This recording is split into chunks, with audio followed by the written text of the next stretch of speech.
This episode has been brought to you by JustNForm.com.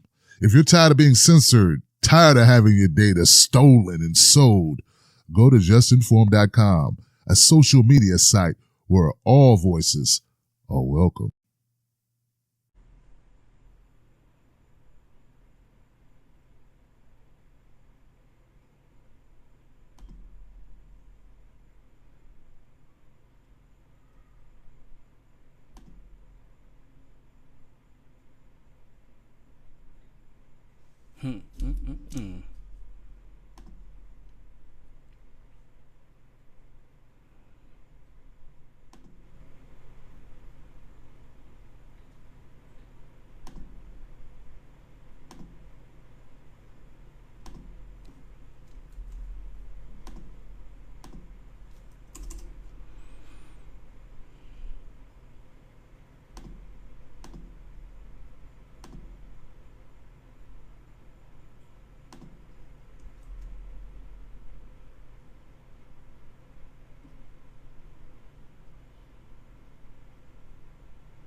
What's up, people?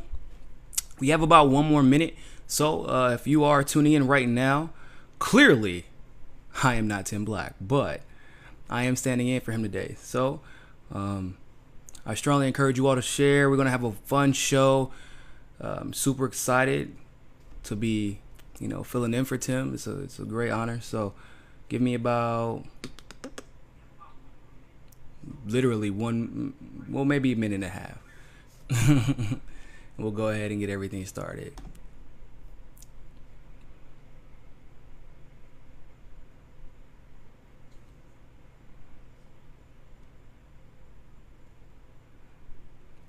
And of course, share. That's what I'm doing right now.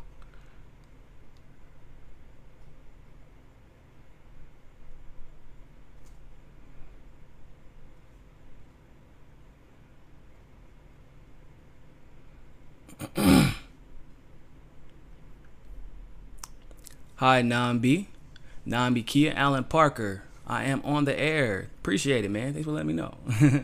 A Mars, good evening.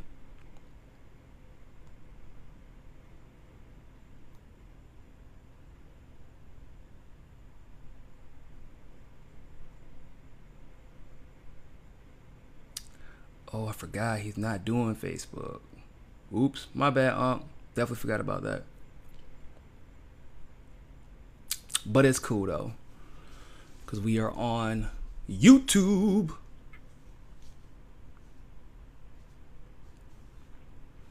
And we are going to share this to Twitter and get started. Yo, I suck at doing accents. No, I'm just kidding. I'm pretty good at accents. I don't suck at it. I'm decent. Go ahead and share this to Twitter and we're going to get started.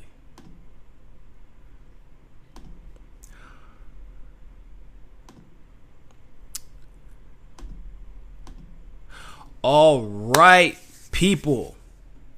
Cue Tim Black classic intro with his Barry White voice that I do not have. And the intro's done. I don't know if you heard it. It came in, it went out really fast. You might have missed it. Not my fault. Should have been keeping up. You should have got here earlier. But what is up, everybody? My name is Niko House. For those of you who do not know who I am the host of the political radio show Mi Casa es Su Casa on the MCSC network channel. But tonight, I am filling in for Tim. Tim is actually doing some great progressive work, going out and interacting and interviewing with some progressive candidates at a forum in Baltimore involving Ben Jealous, supposed to be there, Bernie Sanders, and, he's doing that on the groundwork that so many people need to do more of. That's why I always love whenever he does some on the groundwork, because he gets, Tim gets great interviews, some of the best. So what we're going to be covering today, probably want to know. We're going to cover the Ocasio debate because, man, Ocasio, she's like, when she speaks, she like gives me chills. because she's so authentic. Like when she's speaking, you know, like a lot of politicians, like, you know, I don't know, Crowley, for example, he's like really fake. I'm going to explain why a little bit, you know, later on when we cover Ocasio. But with Ocasio, oh my God, like when she speaks, I'm just like, tell me more. I'm interested, because that type of authenticity, you can't fake it. You know, you can't put on the facade that you care as deeply as Ocasio apparently does about her people. Because, I mean, her research is astounding. The community, like, rallies around her, not only in New York, but the progressive community around the country obviously feels the same way I do. So I definitely want to cover the Ocasio debate.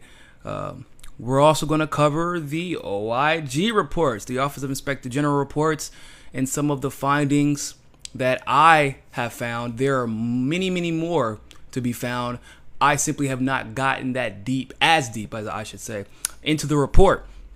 So if you do want the play-by-play coverage of the OIG reports, I definitely suggest you subscribe to my channel on MCSCnetwork.com, not.com. Well, actually, yeah, that too. MCSCnetwork.com or at MCSC. You can look us up on YouTube or just type my name, Niko House. It's not hard to do. You can find it that way. We're also going to talk about Nomiki Konst and Hannah Cranston, who were both let go of TYT, and see and discuss that and see if we can get to the bottom of it together. We're also going to talk about Kamala Harris with her recent bolstering support of ICE. People, yeah, she supported ICE. That's pretty much how that story went. But we're gonna go a little bit deeper into that. But she did support ICE. Like I'm not gonna leave that one as a cliffhanger. Kamala Harris supports ICE. I don't think anybody should be surprised. She's a centrist Democrat. I don't even know if you would call her centrist. Anybody who knows of her record in California would probably agree Kamala Harris is more to the right than she is and has ever been, as you know, more to the left. She's just never been that type of person. Never. So we're going to talk about all that. So the Ocasio debate, the OIG reports, the TYT firings, and Kamala Harris and her support of ICE. So before we get started, I do want to encourage all of you, if you have not yet, please go join JustNForm.com. It is the evolution of social media. Obviously, if you have not heard, it is a community networking and news site started by myself, Tim Black, and Suzanne Murphy. And we created it so we can kind of take this vanity that we've been experiencing on social media, the censorship and suppression that we've seen, and add some profoundness and depth to our conversations and allow people to have a vehicle to get out of their echo chambers. Because I think that most of us really do have the same goals in mind. I think most of us really want to see and hear each other's voices. I know all of us want to hear the voices of our favorite journalists and contributors and writers and all that good stuff. So definitely join JustNForm if you have not yet. We did just add a dope new feature, courtesy of myself. But we did add a desktop notification feature so that if you are using JustNForm on your desktop, whenever you get a notification, obviously you will have it appear on JustNForm, the website, but maybe you're on YouTube or maybe you're doing something else. Now you will be notified on your desktop as a notification, like a push notification, if somebody interacts with you. And that's just one of the many, many features that we have rolling in. So we're improving every day thanks to our active users. And if you are not an active user, I suggest you go ahead and do so. And of course, I'm going to do a shameless promotion of the MCSC network. Just find us on YouTube, MCSC network, or you can just go to Mikasa Sukasa or Niko House. Either one, you'll find me. So shout out to everybody on the MCSC network. So, the Ocasio debates. People, I want to start off by saying Ocasio obliterated Crowley. It was uncomfortable for everybody in the room. It was like really awkward because you could tell that before they went on stage and that they started engaging with each other, I think Crowley grossly underestimated Ocasio. I don't think that he underestimated her really because she was a woman. I don't even think it was her age. I think it could have been in part due to her political inexperience.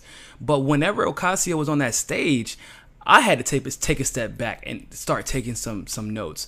Her composure was probably the most impressive thing to me. And it's almost as if she could predict exactly what he was going to say to try and get her, kind of knock her off balance and make her uncomfortable and get her to say like something knee-jerk. But her facial expressions, her body language, everything for the entire debate was well in her control. I think she controlled the narrative. She controlled the message. And even though Crowley tried to play to the emotions, play to the fact that Donald Trump is the president, play to the I am a Democrat and I always have been a Democrat, rah, rah, rah, rah. Yeah, no, it didn't work. Ocasio held her ground. I wouldn't even say she stood her ground. I would say she pretty much went into his dojo and taught him karate because she kicked that ass. So, the first thing that caught my attention was the fact that I didn't know.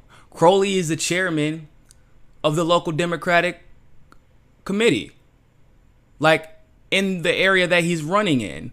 So I kind of agree with Ocasio. Why should he be able to remain the chairperson of that committee while running for an office in that? Because now you've essentially tipped the favor in favor of yourself.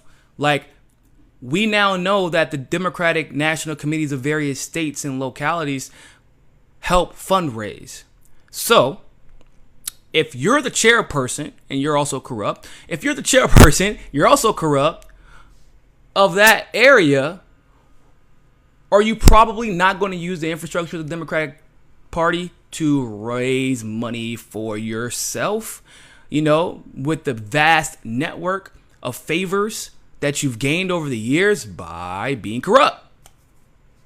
I mean, let's be honest.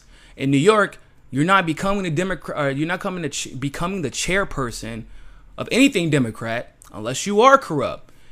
He then defends himself by saying, "But look at all the diversity. Look at all the diversity. We got Asian people put in office. We got Latinos put in office. I'm not even joking, people." His argument for Ocasio calling out the clear conflict of interest was, but we got minorities elected. Oh, and by the way, he's a progressive. He wanted to make it known. I am a progressive. That's what he said. And it's interesting to me because I hate that. I really hate when centrist Dems try to call themselves progressives. Mostly because I don't think they understand what progressive means. I mean, the operative word in progressive is progress. Centrist Dems are the antithesis of progress. The most you may get out of a centrist Democrat is incrementalism. But let's be very clear. The incrementalism is usually in the other direction. It's usually towards the right. It ain't never for us. I don't know if people have caught that yet. People will be like, well, what about interracial marriage? Well, that's kind of awkward because people fought for interracial marriage. Remember, we had to have that handled at the Supreme Court. Remember? Y'all forgot? People say, well, what about slavery? Well, even if we consider the Republicans and Democrats today, that was more so because of the economy and the preservation of the Union. It was about slavery, absolutely, but it was because slavery was becoming an economic detriment. And also, that wasn't really the party. That was more like Abraham Lincoln wasn't playing any games when it comes to preserving the Union. He was very pragmatic. What about desegregation of schools? Nope. Supreme Court. Again, because people were pissed and took it to the Supreme Court. Well, what you start to see this pattern forming, right? What about gay marriage, right? Marriage equality. You know, Obama was the first one. Oh, nope. Actually, nope. Those were some gay people who were like, this isn't fair. And the Supreme Court was like, yeah, you're right. And boom. So, what exactly have the Democrats done to earn the title of progressive? In what way has the Democratic Party been representative of progress? They've never moved us forward. Republicans have had a very bad habit of moving us back. Democrats haven't been too far off. That's the problem.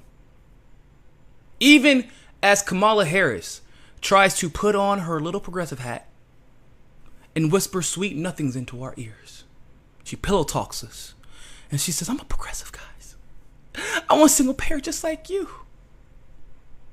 I care about the prison industrial complex now too, even though I was like all about the mandatory minimum in California when I was attorney general and I didn't give a damn, and I gave all this money. You know, I forgave the banks and pretty much screwed everybody in California as far as big money was concerned, but I'm progressive. Well, how do you feel about ICE, Kamala? Whoa. Hey, let's not. I have to support ICE. That's a different discussion for a different day. But my point is, Crowley, come on, bro. You're not a progressive. I don't even like assigning the word or the title progressive to either the left or the right, because somebody like, for example, Joe Rogan, who I actually have grown to greatly admire over the last few weeks, I would say he's a left-leaning libertarian, but libertarian still, for the most part, is on the right. And I would still consider Joe Rogan a progressive, because no matter what policies he talks about, it's always about how to move forward and how to bridge the gap between the inherent inequities that exist in the United States because of the people who were given power from the very beginning, who have maintained power up to this point and are still using it to stifle the growth of this country and keep certain groups marginalized so that they cannot become competition. That is what progressive means, Crowley. I don't think you represent that.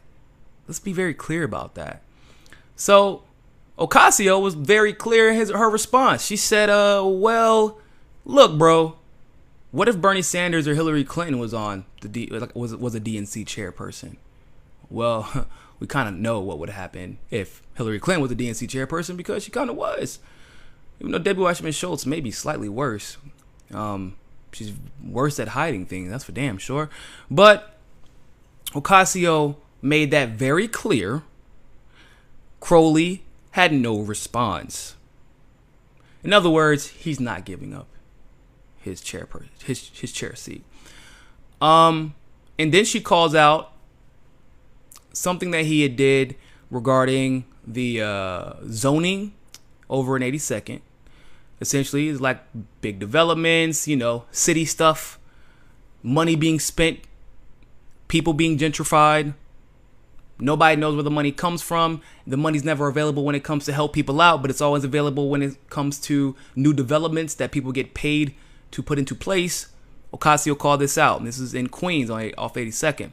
Now, Ocasio is very quick to say, because Crowley was like, but look at all the stuff that it did, which it's hard to measure that at this point, because it is fairly new.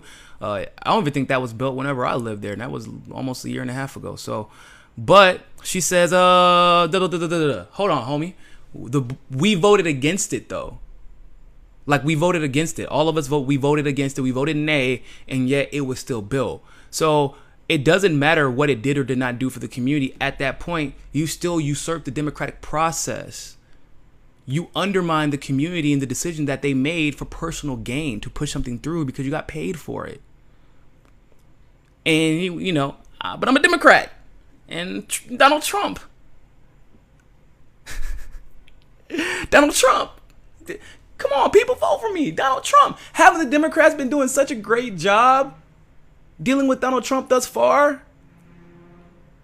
Look at all the ICE problems that we have. And yeah, they're doing a great job dealing with that, right, Kamala? But let's move forward, because we're going to get to that part in a second too. But then Crowley does a very, very slimy move. You see, I was like, you kind of threw a wrench in there for her. I was like, oh, how's she gonna handle this? Because Ocasio is so much better than me. This is what I have to learn. I don't wear my heart on my sleeve. I don't necessarily. I don't know. My face kind of tells my emotions sometimes. If I'm in a situation like that, I'm like, nah, homie. But Crowley asked for Ocasio's endorsement. I know, the audacity. The audacity. I can pledge right now that if you win, then I will put all my resources, all my time, and all my effort in a full-throated endorsement of you going into the general election. Can I ask you to make that pledge? Oh, well, I appreciate that. That's what Ocasio said. I appreciate that. But I belong to this organization, this organization, this organization, this organization. We are part of a movement.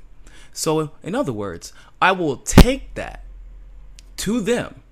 We will vote on it. And if they vote in the affirmation, then I will allow that vote to determine how I endorse you. Or if they vote otherwise, she will follow tune with that. I say, yo, go ahead, Ocasio. Oh, that was smooth. That was so smooth. I didn't even think of that. I didn't even think of it. But, man, look. He didn't even know how to respond. Because how do you respond to that? How do you respond to, well, I do belong to a movement, and it is a movement of the people, and because I am part of the people and the people are part of myself, I think I'm going to yield to the vote, as everything else should be done in this community. Mind you, this is the conversation they have right after she calls him out for not following through with the vote against the development on 82nd Street in Queens. Whew. Man, look.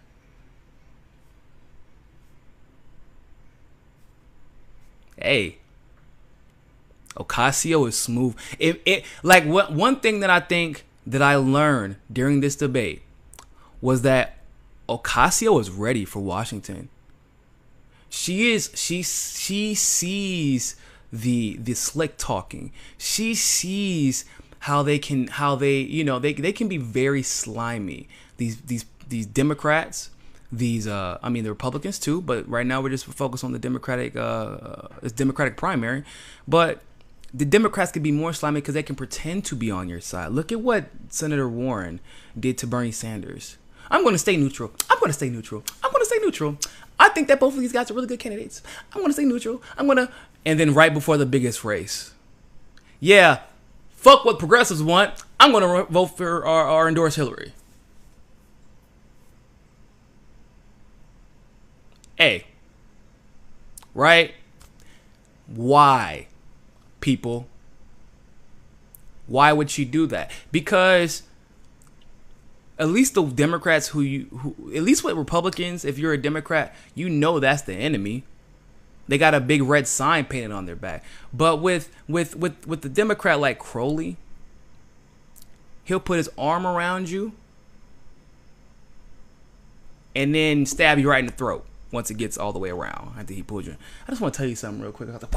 Right there. And call you friend the whole time. And then even speak at your damn ceremony. That's the type of people, those are the type of people that the Democrats tend to be like. So I'm glad that Ocasio really looks like she's going to be able to handle herself well in Washington. She doesn't get emotional, but she is very passionate. And that's a very important quality that you're going to need if you're going to be a politician, especially with the current political climate. So Ocasio then asks, how can people trust you considering the large surge of donations from people in the luxury real estate industry? And he has ethics committee investigations. And those investigations are actually regarding Dodd-Frank, which is the check on Wall Street and their craziness. And then he said, I fought tooth and nail for Dodd-Frank. And she was like, nah, you didn't. I believe her. I remember she said that he took something like $10 million from these real estate people, luxury real estate. And there's a huge real estate problem right now in New York. When I was working in real estate in FIDI, which is a financial district, downtown New York, a studio apartment, $2,400 a month. A studio, 400 square feet, $2,400 a month. They were taking these 400 to 500 square feet apartments and then putting little half-ass drywalls up and then saying, hey, but now it looks like a 2-bedroom, $3,200 a month. And nobody can afford to live there, but everybody wants to move there. You know? Everybody wants a job in New York, but not really everybody can afford to live in New York. It's like Ocasio said, everything is getting more expensive, but wages are not going up. And it's cool. It's cool that everybody can get a job in New York. Because that's true. You will not have a problem getting a job in New York if you move there. But you're not going to make enough to live without working maybe 2, depending on what you do, 2, 3 jobs. After they tax the hell out of you, good God.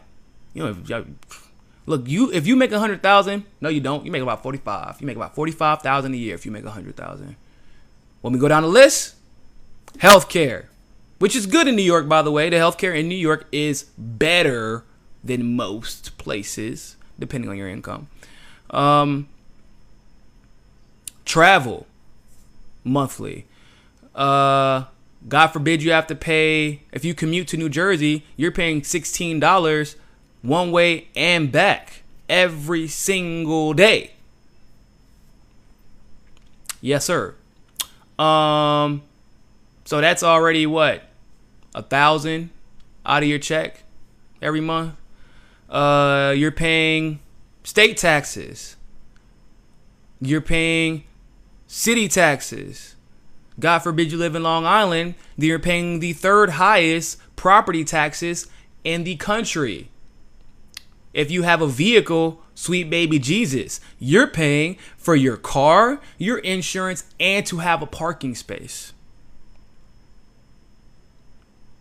If you live in the wrong borough, you have to pay township taxes. You can see how this can get real ugly real fast. And this is because Democrats and Republicans, despite popular belief, are lockstep, people. In Florida, one of the only good things that I can say about the state of Florida is that they're like, we have a lot of tourism. Let's make everything tax-free so people can keep spending their money. Okay. So we have no state taxes, which is dope. I freaking love it. I really do. I love not having state taxes because of the tourism. So New York has a lot of what? They have tourism from all over the world all year long. All year. Not just in the summertime. Not just in the springtime. Not just in Christmas time and the holidays. All year long. But they have some of the highest taxes in the country. And like Ocasio said, even with the increase in the influx of people moving into New York, all the money that is readily available for the city of New York, the residents never get the benefit from it. The people who have lived there the longest never really see the benefits of it. Transportation costs have gone up. Housing has gone up.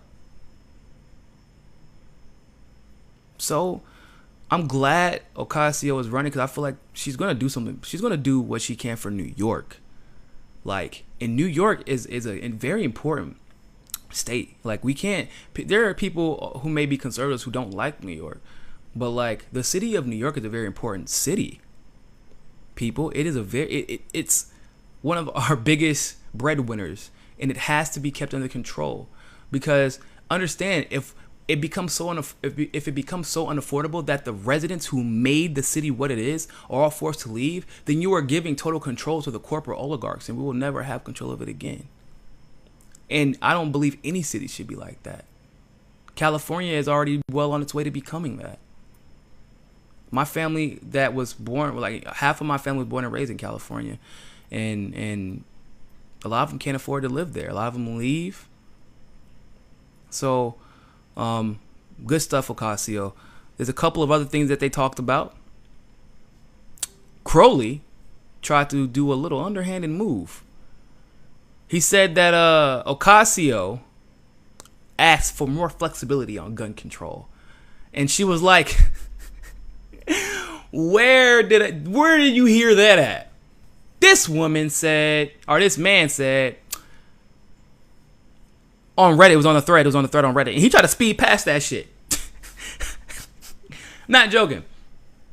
He tried to speed past, I got this information about your gun control policy application from a Reddit thread.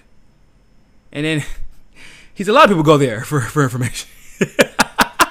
He said it so smooth, people. He was dead. I got it from Reddit. That a lot of people go there for. And then she kind of like, now she laughed at him.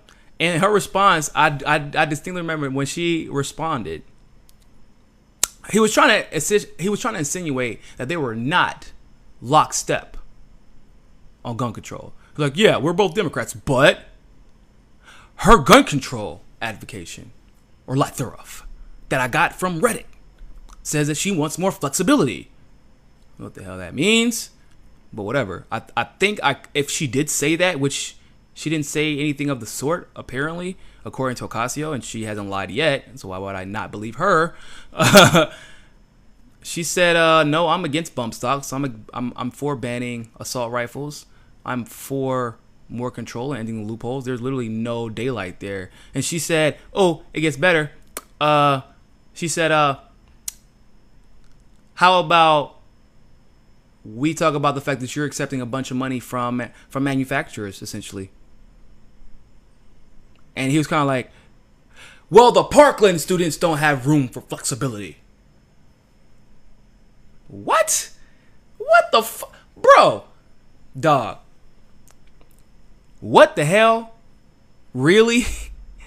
Do you know how underhanded that is? You're going to invoke Parkland's massacre to talk about gun control when most of the gun control issues in New York have nothing to do with anything of the sort. Okay? Like, I want to be very clear about that. Gun control in New York is about the illegal guns that are funneled into the city and given to the poor community. So gun control, as far as New York is concerned, is a very different conversation. But we're going to invoke Parkland's shooting. That's really, really petty. And it was so disgustingly insincere, people. It really was. It was disgustingly insincere. That's what was so bad about it. He didn't even give a damn. He didn't give a damn about what happened to those kids. And then he said, but I'm a Democrat and also Donald Trump.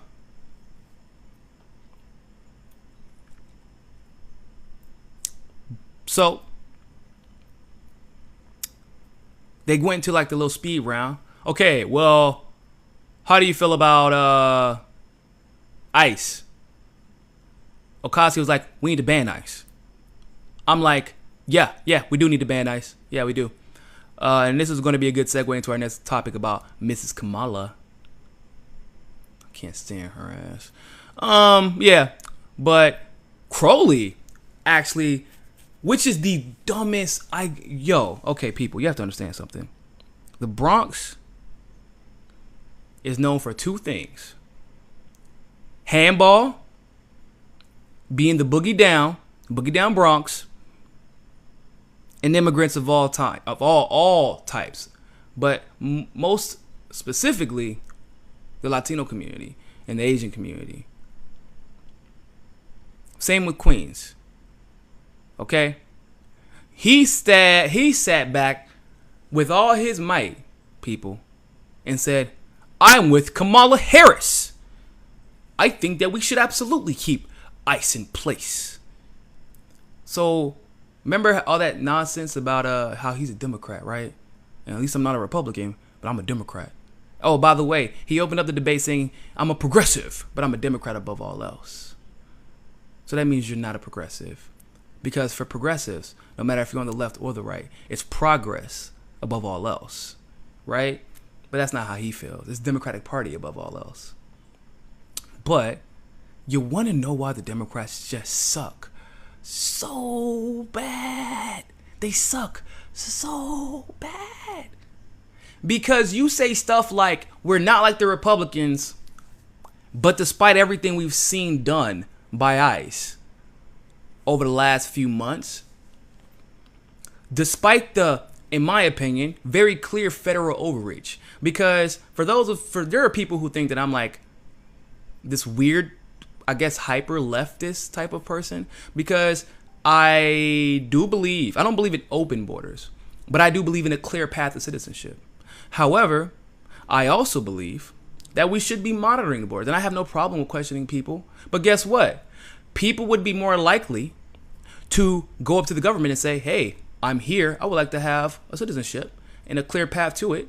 And here's all the information you need to know about me." They'd be more likely to do that if there was actually a clear path, right?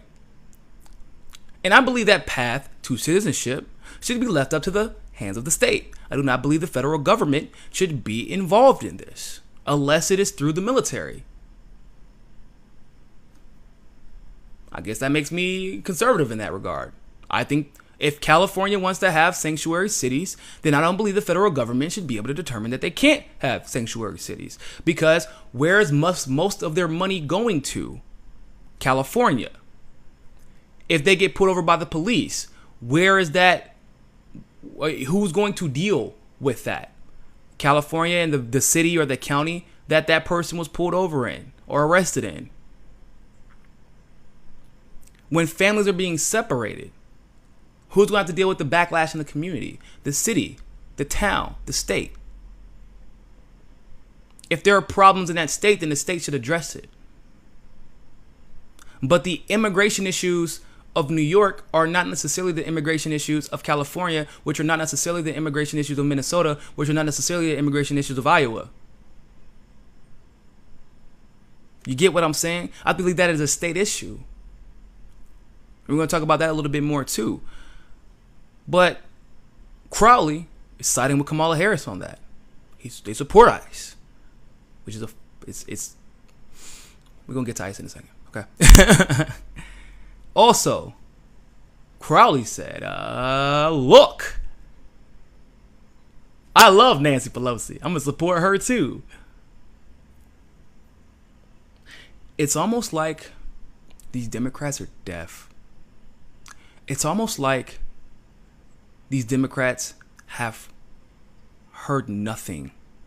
It's almost like they've learned nothing.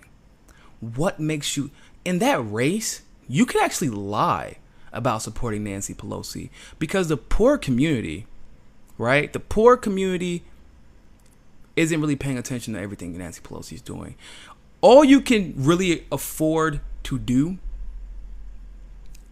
or all that would really happen if you endorse Nancy Pelosi, is that the people who have been paying attention, the people who have grown much more politically involved over the last year or two, they know who Nancy Pelosi is. They know what she's about, and they want her gone. So you're going to lose votes. You're aware of this, right? But they can't help it. They have to support each other. They have to. And they also are so out of touch with the community that they don't know. They don't know that that's like a death sentence to your campaign. Shout out to Tim. I got my coffee. Yeah.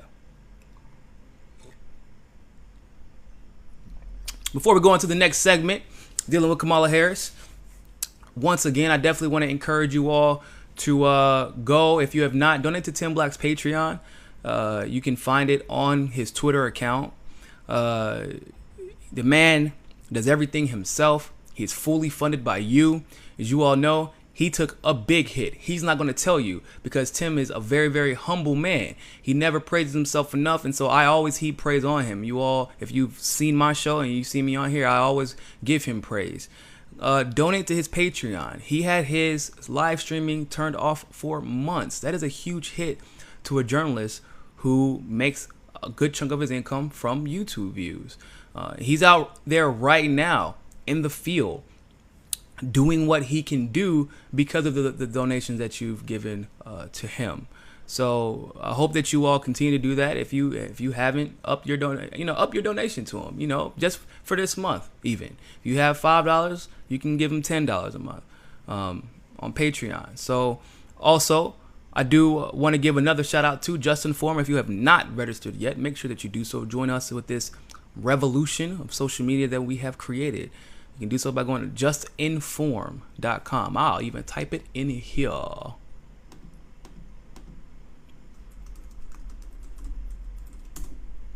Boom. Oh, JustNForm. Just kidding. They blocked me. Can't type any web addresses in there, y'all. So, look, for the people who are, I've had people ask me over the last couple of days about my situation. Some of you who know already understand that I got into some weird situation with police officers. We're not going to speculate as to why they happened because it was a little weird, but I got put in the hospital by police on one occasion. I was pulled over and ordered to get out of the car at gunpoint on another occasion for absolutely no reason. And even though things are getting dismissed and they're getting handled, they are still weighing down financially because, it's expensive to be innocent in this country. So for those who have helped contribute to that GoFundMe, I greatly appreciate it. Y'all have helped out tremendously. We are almost at that goal. We are about $600 away, and you can find that on Twitter, on my Twitter, at NikoCSFB, and I'll go ahead and put that there too. And if you can donate, appreciate it. If you've already done it, greatly appreciate it. For those who have sent their well wishes, that's also greatly appreciated also. So I do want to go ahead and get into this Kamala Harris nonsense. Oh my God, I'm so tired of this woman. Somebody take her. Whew! Just some coffee real quick. Y'all.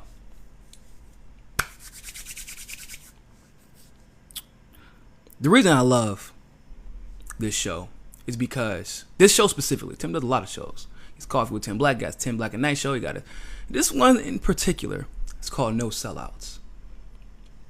Because at a time where it's a little tumultuous for all of us, right? People were on the left and on the right, then on the left and on the establishment left, and then even within the progressive left, people were portraying each other. People were selling out for money. People were throwing each other under the bus.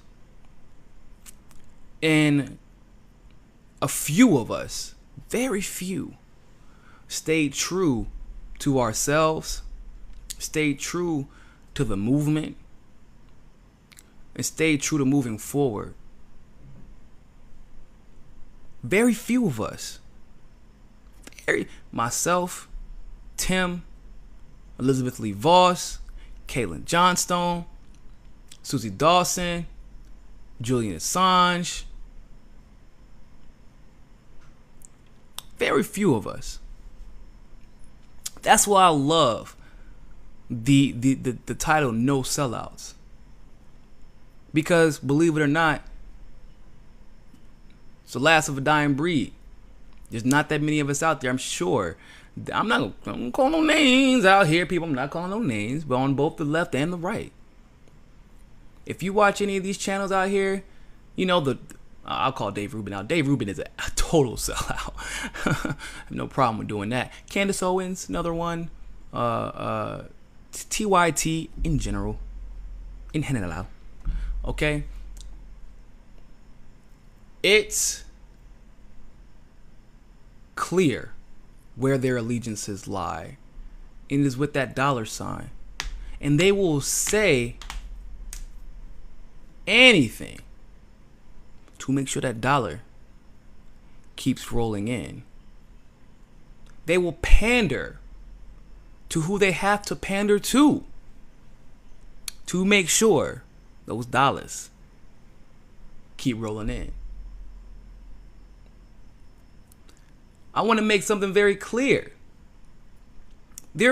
Tim has been offered plenty of opportunities to sell out. I have been offered plenty of opportunities to sell out.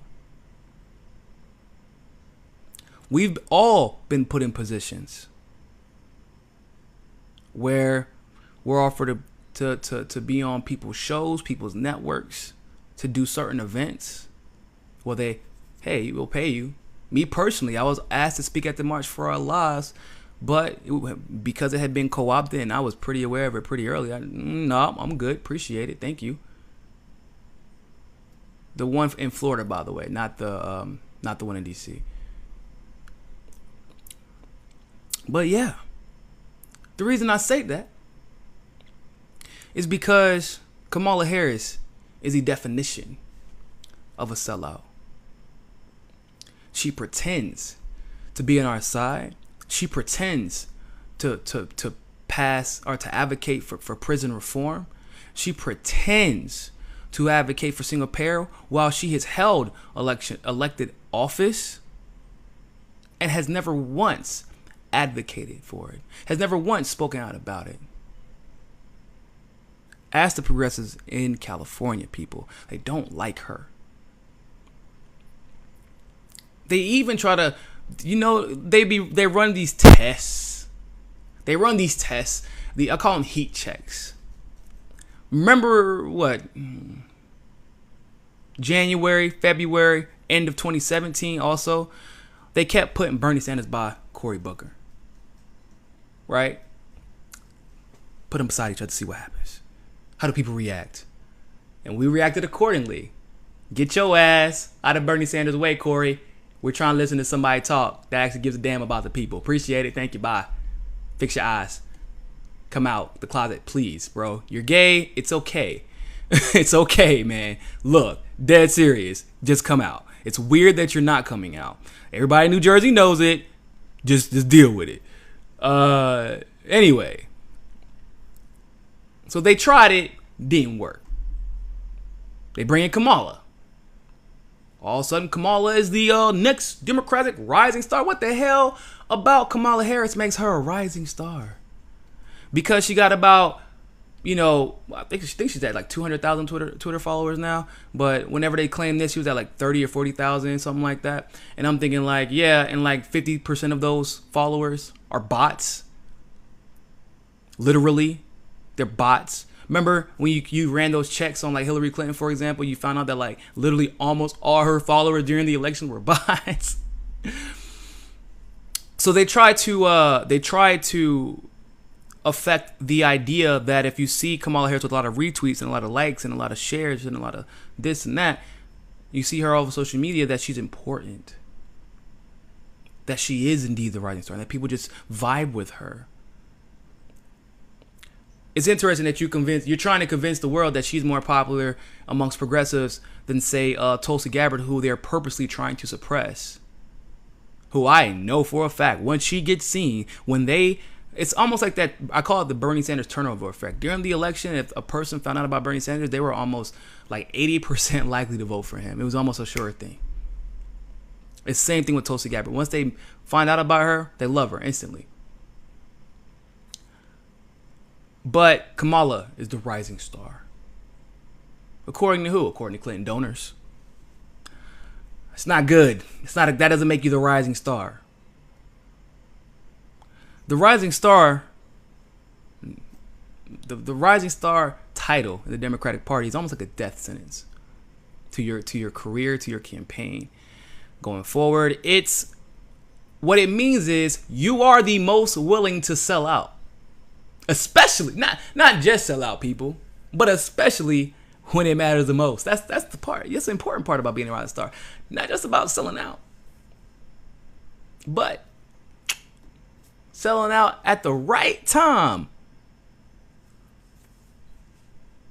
That is Kamala Harris. And she has been emblematic of that a lot, but probably not as much as she was when she said that she supported ICE. What?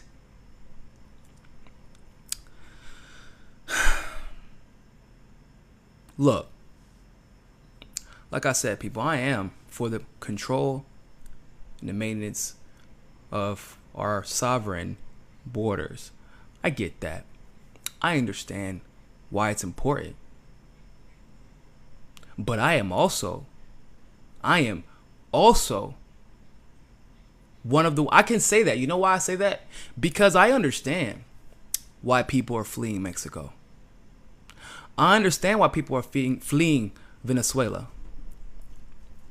I understand why people are fleeing Colombia. I understand why people are fleeing Brazil. I understand why people are fleeing Honduras.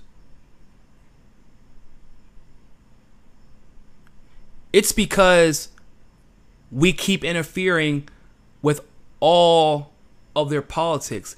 We prop up cartels. We institute regime change. So why do we have to protect our borders? Well, it's simple. We have to protect our borders because people like Kamala Harris keep neoliberals and neocons allow this cyclical perpetuation of violence in the name of capitalism and trying to blame some like socialism. Socialism doesn't work. What about Venezuela? What about Canada? What about Switzerland? What about Norway? What about Germany? What about England? What about Spain? What about France? What about Japan? We can go on for days. The problems that some people will blame on socialism is the same thing. They're the same problems that people blame on immigration. And they're all wrong. Let's be very clear. The problem with socialism, the problem with immigration is not with immigration itself. It is a two-pronged issue. Why do you think that there is no clear path to citizenship? Well, one, we benefit from cheap labor, right? But two, remember, people, the CIA paid Pablo Escobar. In other words, they propped up cartels. Understand, the United States policies like NAFTA, for example, crippled the economies of places like Mexico. Because despite popular belief, even though they call it the North Atlantic Free Trade Agreement, right? Free trade agreement, I'm going to tell you something I learned. You can't have an entire doctrine dedicated to free trade when it is a regulation to control how free trade works. You see how oxymoronic that is? It doesn't make any sense, people. They do it all the time. It's like the Patriot Act. The Patriot Act wasn't really about being a patriot. It was more like, let's spy on everybody and do exactly what we claim Russia was doing with the KGB in the Cold War. But let's call it patriot. If we say patriot, it just sounds way better. Everybody would be like, yeah, let's do it. Patriots. I'm patriotic. Spy on me. Listen to my phone conversations. Kamala Harris. Hera. That should be her new name. Kamala Harris.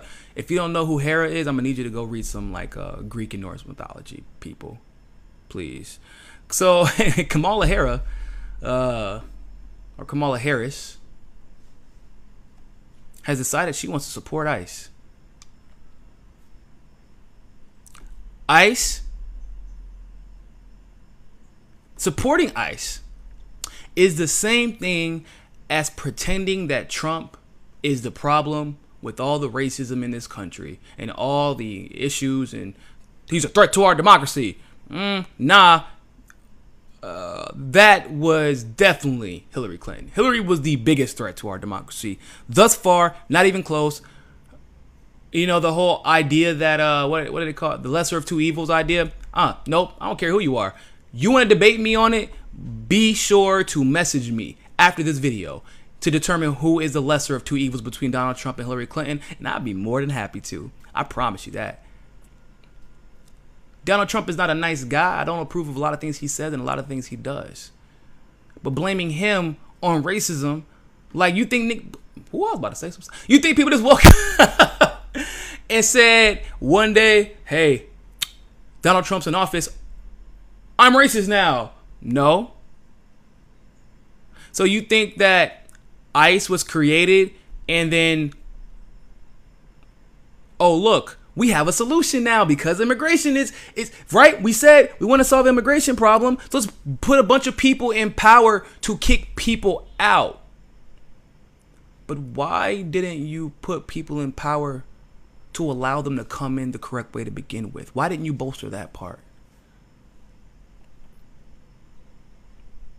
Interestingly enough, a lot of people, look, they don't know how ICE came to be. They don't know how ICE came to be. So I do want to clarify that because there is this misconception, people, that Republicans are all about this staunch conservatism, states' rights, and all that good stuff. You know, let's leave it up to the states. Let's create less regulations. We can't create another department of something or another because every time we create a department, they never go away. They just keep getting bigger. You know, that's Ted Cruz, right? That's Ted Cruz. He loves saying that. And he is right to a degree. Marco Rubio said the same thing. Less regulation. Less regulation. What they really mean is less regulation on people who pay them a lot of money to say that. Not on everything, though. Not on everything. The reason I say that is because people don't know. ICE is actually fairly new. ICE is fairly new. It was only created in 2003. Oh, wait a minute. It couldn't have been created in 2003. It could not have been created in 2003 because George Bush is a Republican. You're trying to tell me that a conservative with a dominantly conservative legislature who was elected by conservatives, who was celebrated by conservatives, took something that was mostly in the hands of the state and created an entire federal department for it and put it in their hands? Well, that doesn't sound like states' rights to me. That sounds like downright hypocrisy. How dare he? He must be masquerading as a conservative. Because, well, maybe I'm being too harsh. He didn't create anything else like that, like a overarching federal program, perhaps, to address, excuse me, not undermine, even though that's exactly what it did, but to address the education system.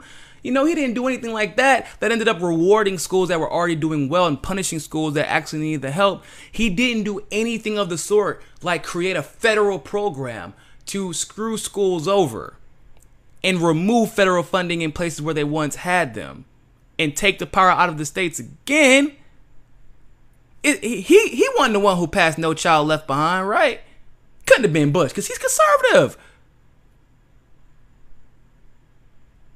Hold on. Well, if he passed No Child Left Behind, wouldn't that mean that he was also the one responsible and conservatives were also the ones responsible for setting the curriculum for the nation that all these conservatives say they have a problem with? Remember, you had to meet certain standards in the curriculum set by No Child Left Behind, federal. It couldn't have been him. He's conservative, states' rights and all that. Less regulations. Give it back to the states. Oh, Jesus.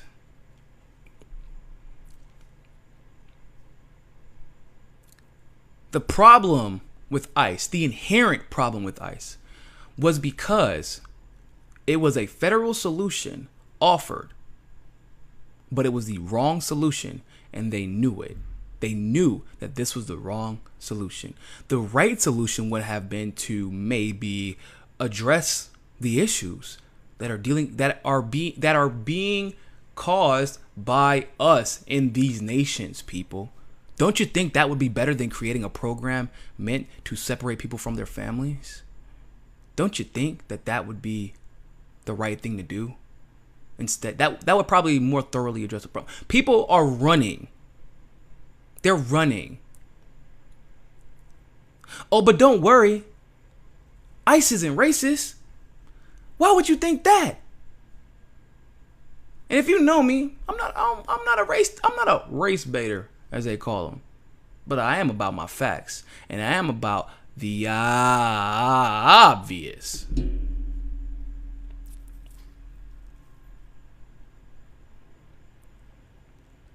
If I dare you right now to look up one picture and tell me which one of those pictures do not have a brown person in a cage. You find me a picture that has a Russian in a cage. You show me a picture that has a Greek person, an Austrian person, a German. Show me a picture of somebody from any Scandinavian country. See, the problem is when you create organizations whose sole purpose is to address a symptom that you perpetuated, you don't solve the problem. In fact, you create more problems. Because, well, for example, in Georgia, guess who ICE is? Guess who ICE is? It's the police. It's the police. I'm not exaggerating. The police right now, in an area where that department is currently under investigation by the FBI for corruption. I mean, not just any type. I mean, like false arrests, over assessing fines, pulling people over for no reason. People, if you get pulled over for no reason, and maybe your visa just expired, or maybe you actually have a visa, but you didn't carry on you for whatever reason. People are being taken away from their families regardless of whether or not they're in the process of taking care of anything. It doesn't matter. And it seems like only one type of person is getting pulled over, because this just happened to be the states, believe it or not, that, were on the other side of the Civil War.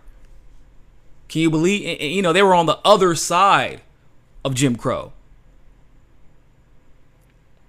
These are people who they didn't die. They're still alive. They had kids. Those kids became cops. Those kids became judges. Those kids became ICE officers. So like I said, I dare you to show a picture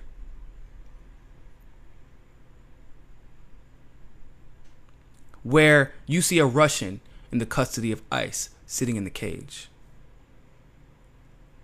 I dare you to show a picture where you see an Austrian, a Greek person, a German,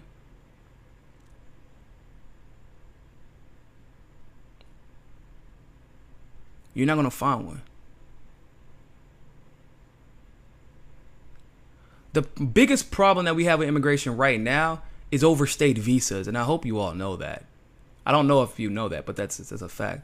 In fact, weirdly enough, the influx of immigration, for some damn reason, I don't really get it because it's totally contrary to what Donald Trump is saying, has caused an inverse reaction in violent crime across the nation. In fact, violent crime has greatly gone down the more immigrants that come in because, well, I'm almost 100% positive that the last thing an immigrant wants to do, especially when you're fleeing a nation that is extremely destabilized, is draw attention to themselves. That's the last thing they want to do, is draw attention to themselves. so they can get arrested and be sent back.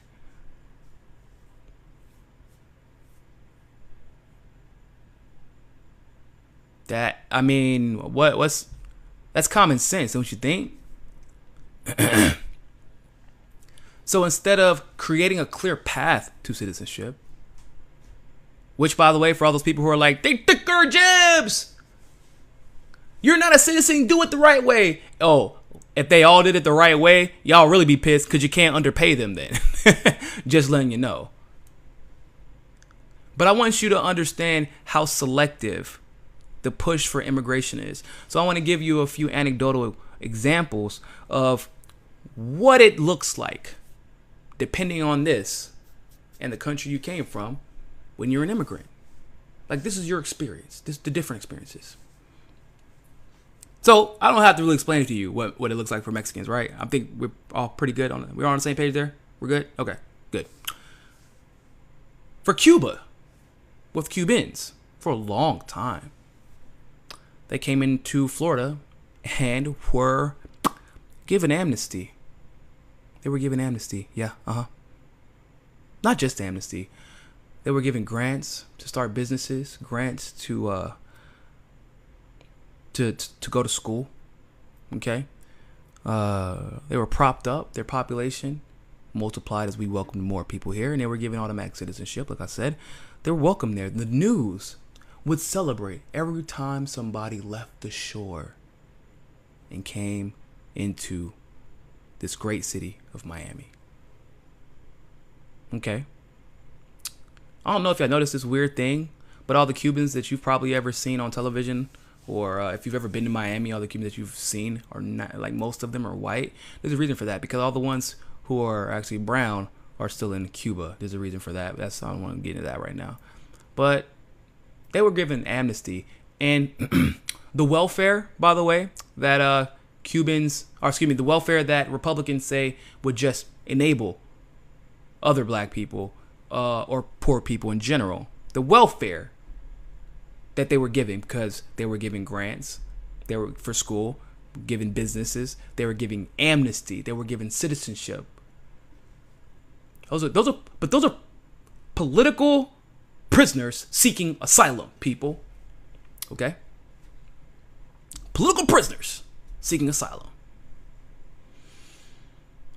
That is now the wealthiest Latino community in the world.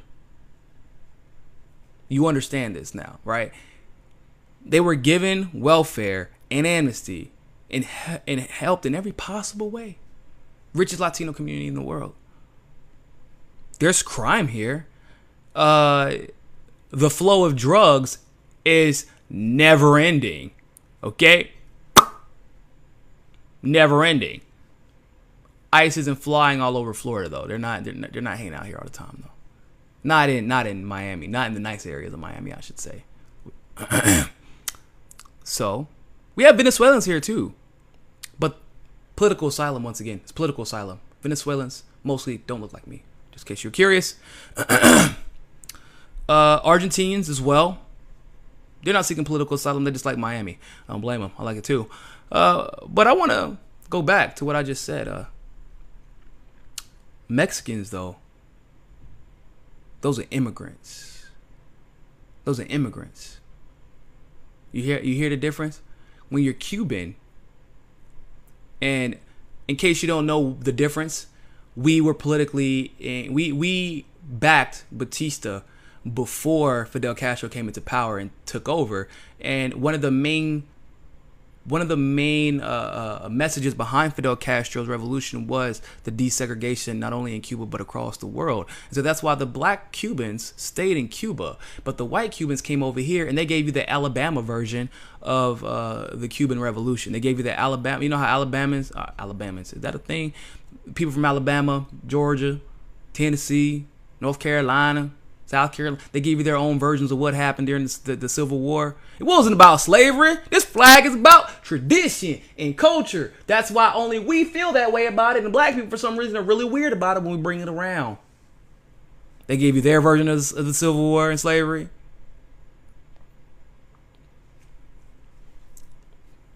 So Mexicans are immigrants, but Cubans,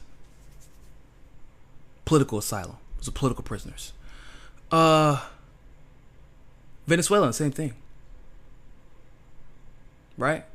But what do we call people fleeing from Syria or Iraq or Iran? Well, those are political prisoners too, right? I mean, they're supposedly fleeing dictators, okay? They're actually fleeing bombs that we're hurling at them, but that's a different discussion. Those are refugees, right? Why are they called refugees? Why are the Somalians in Vermont and in Minnesota and in Wisconsin? Why are those called refugees? So Mexicans are immigrants. Muslims from the Middle East and from West Africa and in East Africa, those are refugees. But Cubans are political prisoners. Venezuelans are political prisoners. I'm starting to see a pattern here.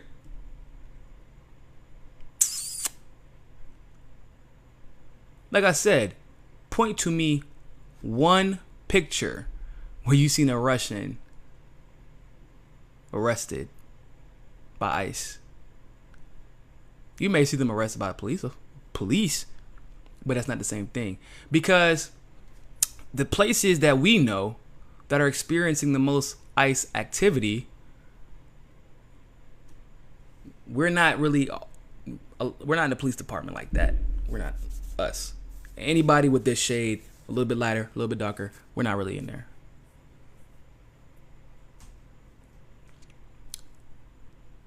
My point is that there is some inherent biases. That's what we'll call it. We'll call it inherent biases and conditioning that has taken place over a very long period of time that would probably leave a police officer more inclined to say, do you have your papers, to somebody who is brown skin versus somebody who is white skin. I have seen this in real life.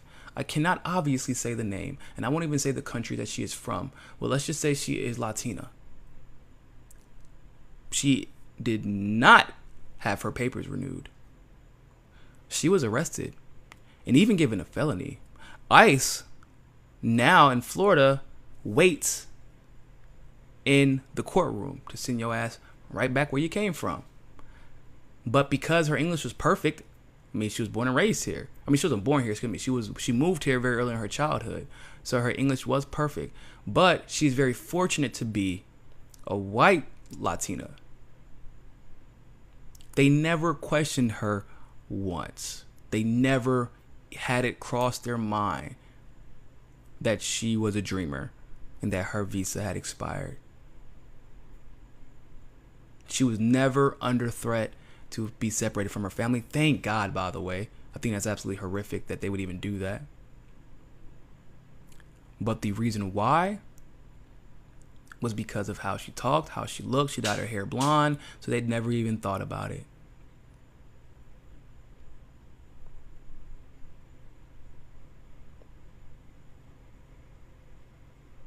But if she was brown, or if she was caught speaking her native language to somebody in the courtroom, or somebody in prison, or even somebody, maybe somebody got arrested. If she was caught, what would happen? What would happen? They'd be like, "Oh, can we see your visa? What's your visa status?"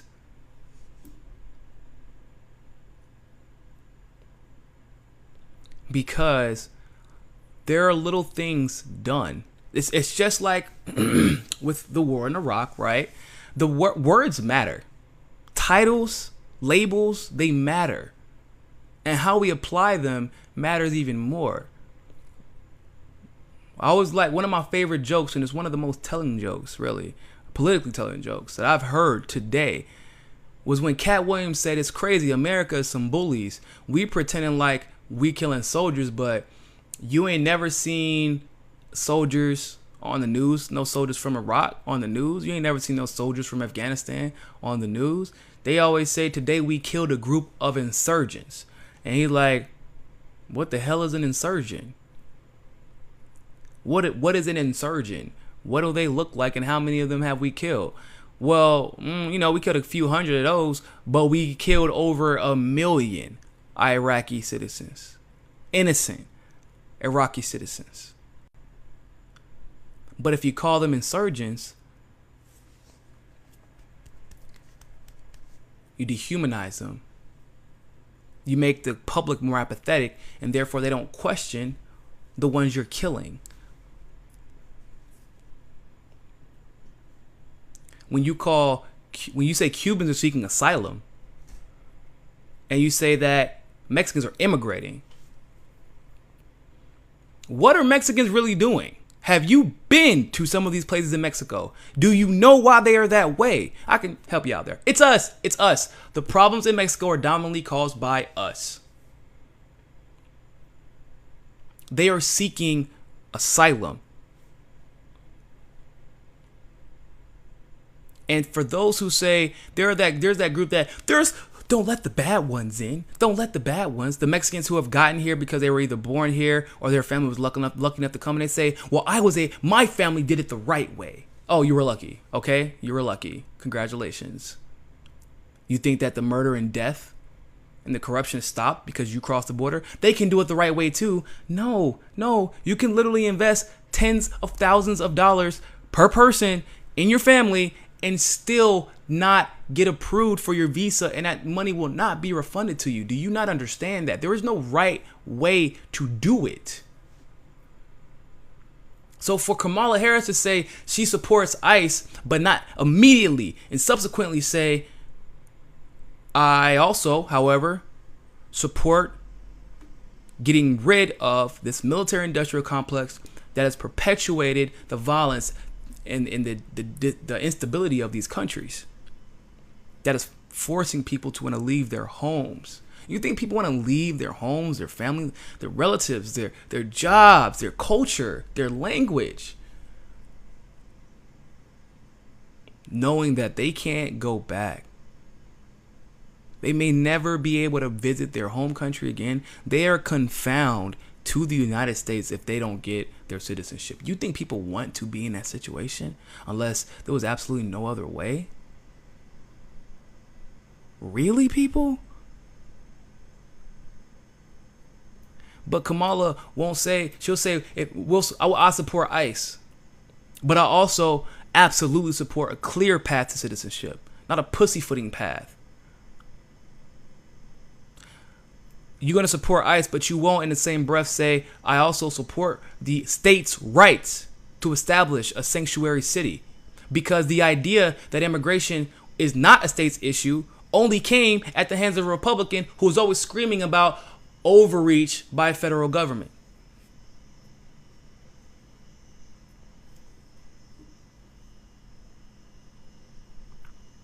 It's nonsense and it's hypocrisy. And it shows a total... she hasn't learned from Hillary, people. She hasn't learned from Hillary.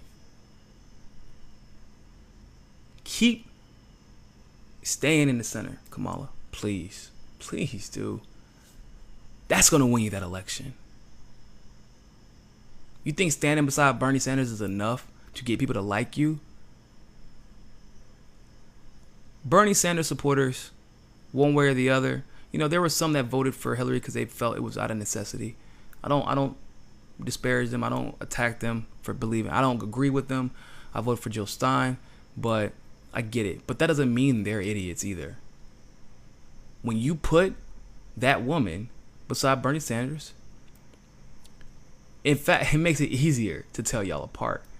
It makes it easier to tell that you're not a real progressive. And these statements just reaffirm that. You're not with us, and you keep towing that center, you keep being center left. You keep throwing progressives under the bus. You're from California, people. Bro, what the fuck? California just moved up its primary. In case y'all didn't know, it's going to be on one of the first Super Tuesdays. You know that race is going to be heated. It is going to be close. And Kamala Harris has announced that she supports ICE.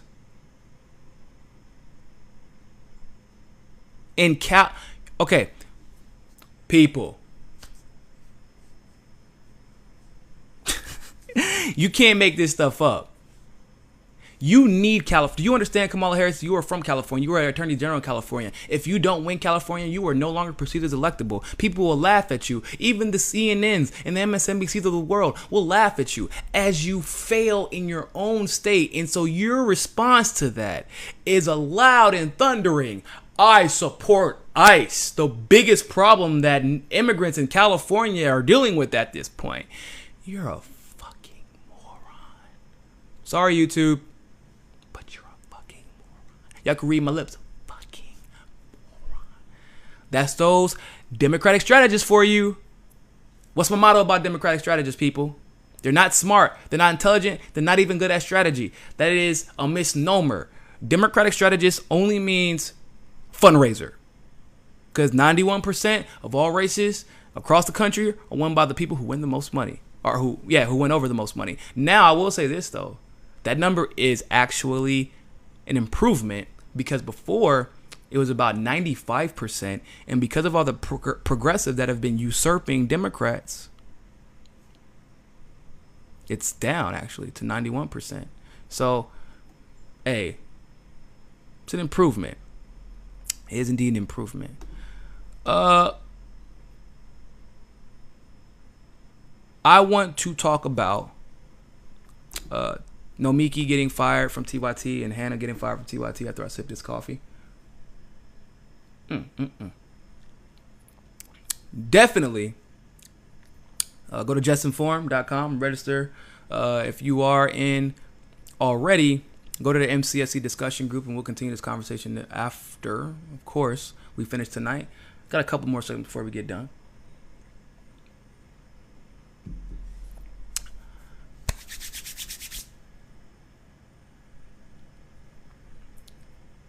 Who knows how I feel about TYT? I bet you can't guess. Y'all know how I feel about TYT. I don't like them. I believe that they are the establishment. Just because you claim to be independent, just because you are online and on YouTube, just because you get to cuss on air, it doesn't mean that you are independent. It absolutely does not mean that you are not progressive. Because TYT is progressive. Or excuse me, TYT is establishment. They are absolutely establishment. If you didn't know, I hope everybody here does, but I'm pretty sure that most of y'all do. TYT took $20 million from 3 top Clinton donors, and they said, Cenk is a businessman. I don't know how stupid he thinks we are, but maybe he's naive. I don't know. But they said they gave us $20 million because they support us. We are doing a very good job. We have over 3 million subscribers, and we caught so much attention during this election that we were given $20 million. Like, Cenk spoke of these donors as if they were like your run-of-the-mill Patreon supporters. They just, send us some money via PayPal. $20 million because they like us. No. That's what we call an investment. And anybody in journalism or in politics or in just really any other venture in the world of business,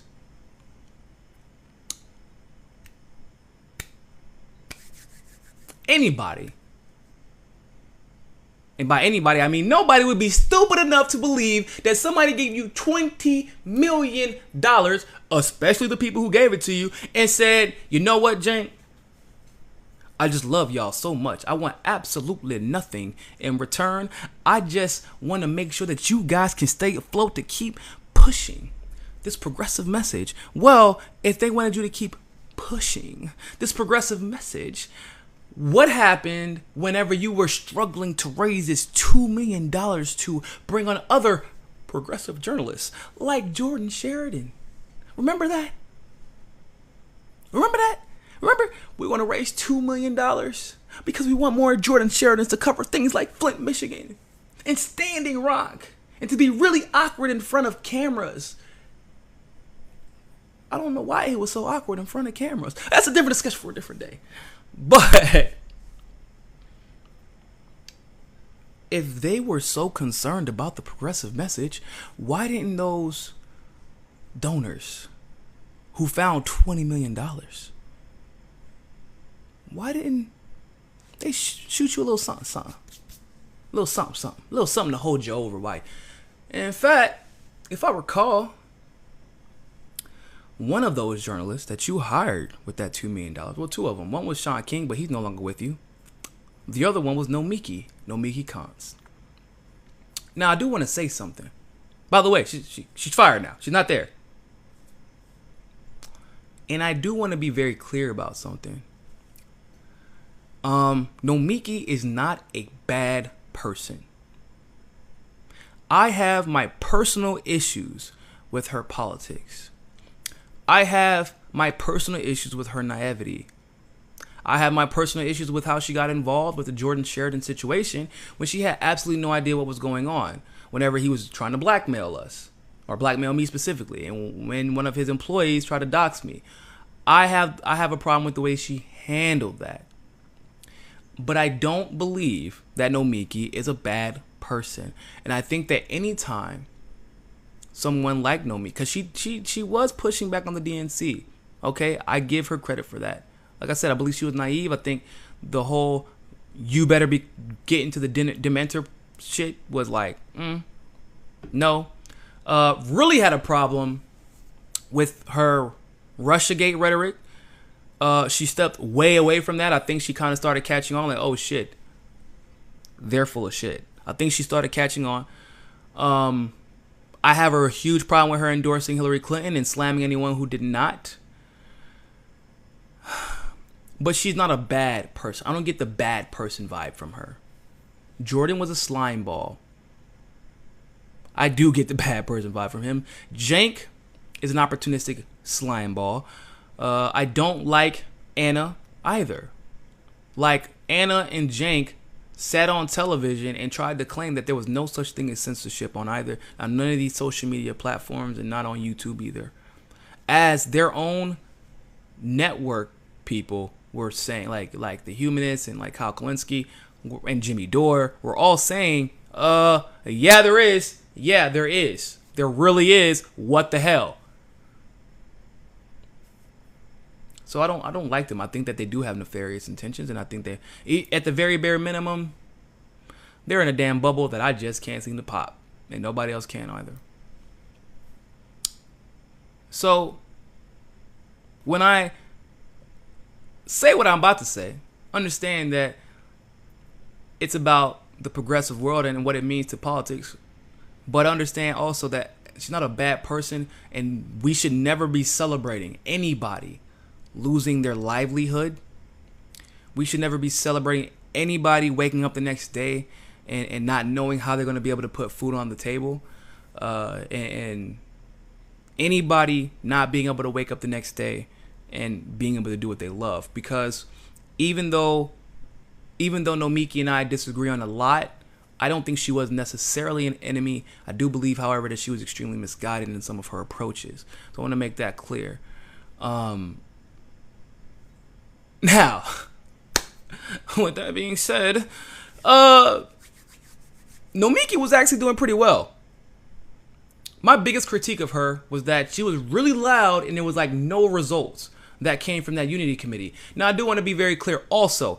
I've had a problem with Nomiki Konst being on the Unity Commission from the very beginning. Why? For the same reason that I had a problem with Kyle Kalinske and Cenk and TYT in general being the main